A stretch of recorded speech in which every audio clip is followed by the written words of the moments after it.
अरे सुना क्या, अरे ऐसा हुआ क्या, और बस अपनी बातों को बढ़ाने के अलावा हमारे पास कोई काम। मैंने इसलिए कहा कि साधु आपके लिए कुछ लगते नहीं क्या? अगर आपका बेटा होता, अगर आपका पुत्र होता, तो क्या आप ऐसी बातों को जल्दी से जल्दी प्रसारित करते क्या? नहीं, जितनी यही सच है, अपनी गलती में वकील और दूसरे की गलती में जज बन करके बैठने का जो सिस्टम है, हम तो श्रद्धांजलि अर्पित करें, ये विचार करें कि जो दूसरे का तनाव दूर कर दिया करते थे, आज उनको कितना तनाव होगा, उनकी मानसिकता क्या होगी। जब एक आदमी डूबता है तो डूबते समय उस व्यक्ति के अंतरंग परिणाम क्या होते हैं, ये सिर्फ डूबने वाला व्यक्ति जान सकता है। इसकी चर्चाएं करके महाराजों के पास आके बैठो, आपने सुना क्या महाराज? अरे भैया मत सुनाओ, ये दुष्श्रुति अपध्यान मत कराओ। आप साधुओं को आकर के उनके दिमाग में ऐसा, पहले तो खुद कचरा भरा, फिर वो कचरा उनमें डाला। अब इसमें क्या हो जाता है, जैसे मान लो मैंने किसी के बारे में कुछ एक शब्द कह दिया, अब उससे जुड़ा एक छोटा सा भी कोई प्रसंग आपको दिख जाता है, तो आप सारी बातों को उसी से जोड़ करके देखना चालू कर सकते हो। कितना कठिन होता है, कितनी मुश्किल से एक साधु एक एक कदम चल करके अपने जीवन का निर्माण करता है। और आपको क्या लगता है, बोलो, एक चुटकी में खत्म? सुना क्या वो महाराज जी ऐसे, सुना क्या उन महाराज जी का ऐसा?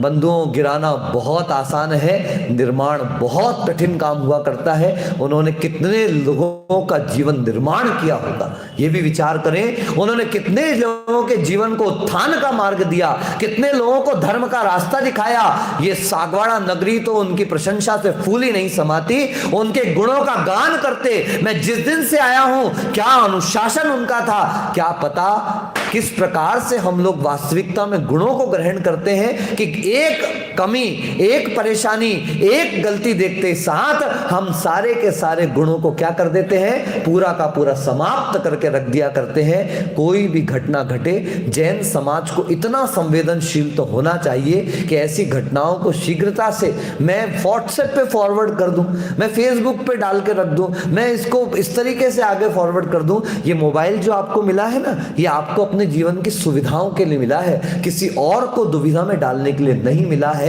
अगर इतना भी आप लोगों ने अपने आप को बचा लिया तो ये सारे प्रवचन सार्थक हैं। नहीं तो बंधुओं, कोई भरोसा नहीं, हम तो सब बिल्कुल मानसिकता यही बना के रखते हैं। श्रावकों से एक उचित दूरी सच में बहुत आवश्यक है, क्योंकि आप लोगों ने अपने स्वार्थ को इतना गाढ़ा किया है कि आपका स्वार्थ पूरा नहीं और महाराज खराब, आपका स्वार्थ इनकम्प्लीट रह गया। और दूसरी बात एक आप लोगों से आज कहूं, मैं किसी व्यक्तिगत चाहे XYZ कोई भी साधु बंधुओं, बहुत कठिन जीवन है साधु का जीवन। आपके तो क्या है, बहुत आसान है कहना, ये पान खाया मुंह में थूक दिया, बस ये स्थिति है। लेकिन ये भी याद रखो कि एक साधु एक एक क्षण अपने आप को संभालता है, एक एक क्षण अपने आप को तैयार करता है। समाज की कई वर्जनाएं हैं, संघों का निर्वाह करना है, संघ में रहना है, गुरु उनके ऊपर है, किसी के नीचे शिष्य है, और कितने प्रकार से स्वाध्याय, सामायिक प्रतिक्रमण से लेकर सारी दिन भर की चर्चा। और उसके बाद सबसे बड़ी चीज है समाज की अपेक्षा।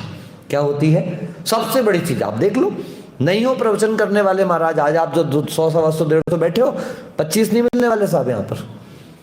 आज प्रवचन कर रहे हैं तो आप बैठने के लिए आ रहे हो, मिलने के लिए आ रहे हो, पूछने के लिए आ रहे हैं। आज चौके में थोड़ा अच्छा व्यवहार रखते हैं, सब सरल सहज साधु हैं, तो चौके लगाने में दिक्कत नहीं जा रही। नहीं तो जरा सा आप याद करो यशोधर सागर जी मुनिराज को, वे लगातार उपवास करते थे, और जो ज्यादा उपवास करेगा उसमें थोड़ा सा स्वाभाविक चिड़चिड़पना आ जाता है। कोई पास नहीं बैठना चाहता, कोई उठना नहीं चाहता, कोई आहार देना नहीं चाहता, कोई चौका लगाने तैयार नहीं होता।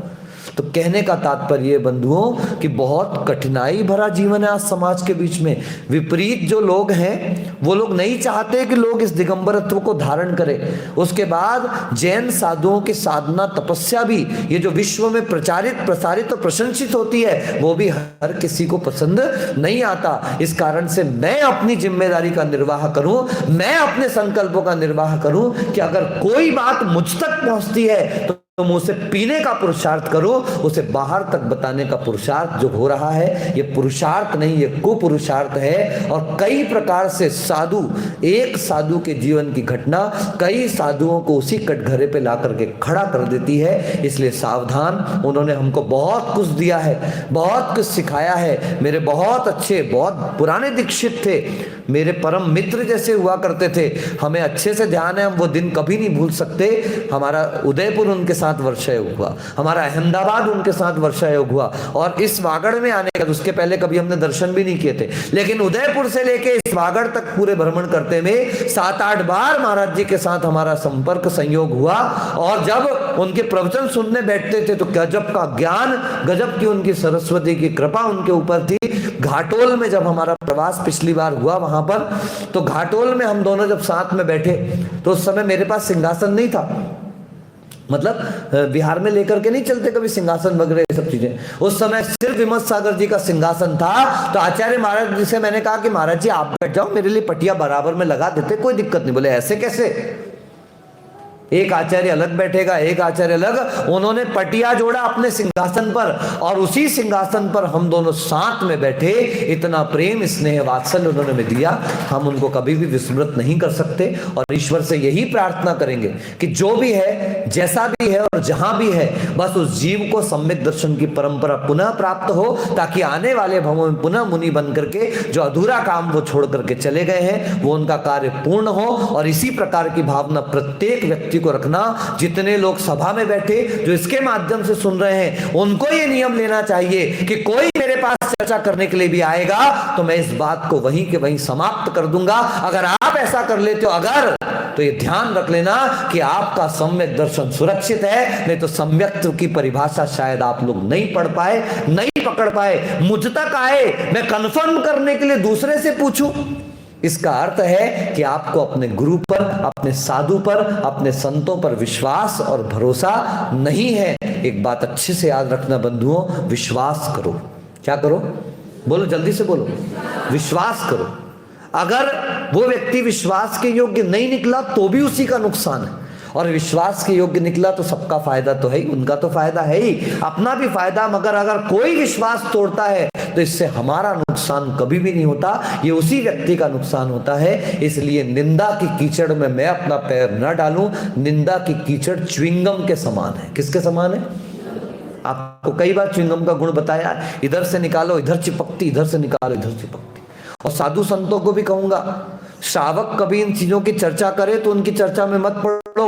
वो पहले आपके सामने आके 4 बात कहेगा, अगर आपके मुंह से एक बात निकल गई तो बोर्डिंग के बाहर जाकर वो क्या बताएगा? महाराज जी इस तरीके से कह रहे थे। इसलिए आप भी साधुओं के संपर्क में सावधानी रखें, और साधु जनों को भी इस बात का ख्याल हमेशा हमेशा रखना चाहिए। याद रखना, अगर किसी एक का तलाक हो जाए तो दूसरी बच्चे की शादी नहीं रोकते। एक लड़की विधवा हो जाए तो दूसरी लड़की का विवाह नहीं रोकते।